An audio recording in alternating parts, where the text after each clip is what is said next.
Hi everyone, thanks for joining me on another edition of Blockchain Basics. My name is Gerry and today we're going to be covering money and credit. Now it might not seem immediately obvious given that this is a blockchain course, but learning some of these fundamentals really help you down the track. And it is all related, I promise you. It does come together at the end, so bear with me.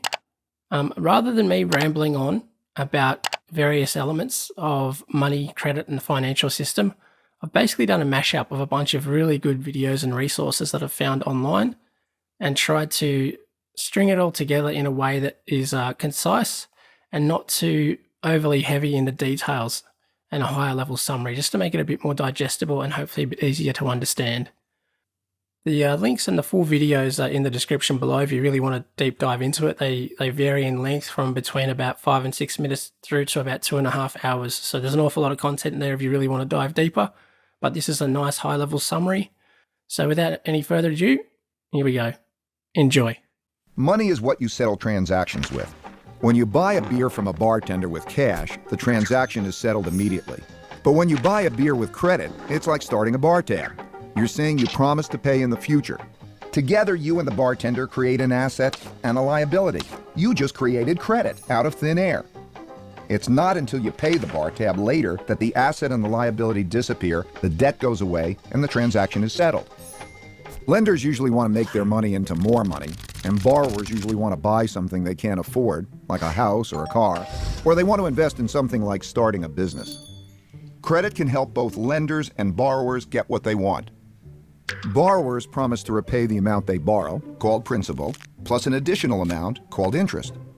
When interest rates are high, there is less borrowing because it's expensive. When interest rates are low, borrowing increases because it's cheaper. When borrowers promise to repay and lenders believe them, credit is created. Any two people can agree to create credit out of thin air. The reality is that most of what people call money is actually credit. The total amount of credit in the United States is about $50 trillion, and the total amount of money is only about $3 trillion. About 95% of the U.S. money supply is created precisely in this way. Money creation. Described by many as the biggest scam in the history of mankind, for others, it's a blessing and a driving force of the economy. Let's look at the case of U.S. dollar creation, as it is a global reserve currency. Many people don't realize that any dollar spent by the government, sooner or later, one way or another, will be taken from the taxpayers' pockets. The government issues bonds and then sells them to the central bank, who buys them with newly created money. In order to pay for an existing bond, the government usually just issues some new bonds. This doesn't seem to be reasonable at all, does it? Imagine if you borrowed some money and spent it all at once. Now suppose that you took another loan to pay off the previous debt, even though you were still paying interest. This is called rolling over debt. Although the face value of the loan is never repaid, the periodic interest is. Thus, it is cheaper for the state to borrow through monetization of the debt, rather than to simply sell bonds. It is important to understand that in this way the debt becomes a burden for everybody, and for years to come. Each new dollar reduces the purchasing power of every dollar in existence. This is why inflation is sometimes referred to as a hidden tax. Not many people understand this phenomenon. Most of us just feel that each year we can buy less and less for the same amount of money. But it is easier for some to put blame on the greed of entrepreneurs who raise the prices. To sum up, each newly created dollar causes the purchasing power of all other dollars to decrease. Although the process is not immediate. So why is monetary inflation, and in effect, price inflation, bad for us? First of all, because it diminishes the purchasing power of our savings and salaries. Inflation is a hidden tax. It is hidden because you see the same amounts of money in your account, but with a 10% increase in the price level, you will be able to buy 10% less stuff. Debtors, however, benefit from inflation. The value of their debt falls as much as the value of savings. Most governments in the world are heavily indebted, so inflation is convenient for them. At the time of borrowing, the money is worth more, or buys more than at the time of repayment. Inflation, therefore, discourages savings and promotes consumption, because it is better to buy today if tomorrow everything will be more expensive. Another effect of inflation is an increase in wealth inequality. Newly created money is not distributed equally through the economy. Those who get the money first have the advantage, because they can buy before the price inflation. People who get the money last are in the worst situation, because they are most affected by its falling purchasing power. And I think this whole thing ends with a whimper and not a bang. If it was going to end with a bang, it would have done it last year. Mm-hmm. If there was no intervention by government, it was the end of everything. Mm-hmm. But it didn't happen that way. So they've got the trick that they know is debasement, hides the reality. So what's interesting is people start to figure this out. They've started to figure out they're getting screwed. And the figuring out getting screwed drives you to look for answers. The traditional answer was gold. Hasn't done great. It's done okay. It's done its job. But the problem is the millennials can't generate wealth. If gold defends your wealth, right? There's nothing to defend. Nothing to defend. Yeah.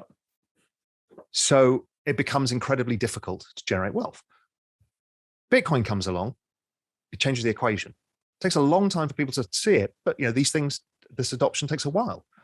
But people realize, okay, here is a construct, a technological construct that has ubiquitous global scarcity. And therefore, if we all perceive it to have value, then it shall be so. And so the migration begins. And I think of it as a migration to this parallel financial system that's being built in front of your eyes. The rise of DeFi was the other huge thing that happened. People haven't got their heads around what this means yet, but it is gigantic because basically people don't trust financial intermediaries any longer. Okay, guys, I hope you enjoyed those videos. There's quite a bit to go over there, so I'm just going to summarize them to try and help some of these concepts take root, especially if some of this is foreign to you. Don't be too worried because most people don't understand a lot of how this works, how all this hangs together, and you're going to be in the minority if you can get your head around these concepts. So in summary, 95% of all money is credit. Basically, it's backed by debt. Debt of the assets that we used to borrow against. Credit is created out of thin air between a borrower and a lender, and every dollar that is put into the circulating supply devalues every other dollar. So when somebody takes out a loan, essentially that's creating money that goes into circulation. And inflation is a result of that, and that results in vast wealth inequality. The people that have debt, which are usually the nation states and the wealthy, because they can leverage that debt to buy more assets, they're the ones that benefit the most and most directly. So with the rampant inflation that we have going on at the moment from all of this money printing, you can see some of the unintended consequences that are resulting. And to summarize the last point that Raoul covered at the end there, Bitcoin is an alternative to some of these issues that we have with our money supply. Bitcoin's disinflationary store of value.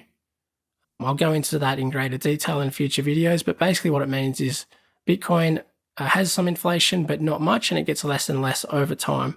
Therefore, it's what they call a hard money. And that's why some people view it as a store of value. And at the moment, it's still very volatile while it grows, but that is the big use case for Bitcoin. Anyway, guys, I hope that was useful. Feel free to like and subscribe, hit the notifications bell, and share this with your friends and family because it's really important that we get this information out. Thanks very much for watching.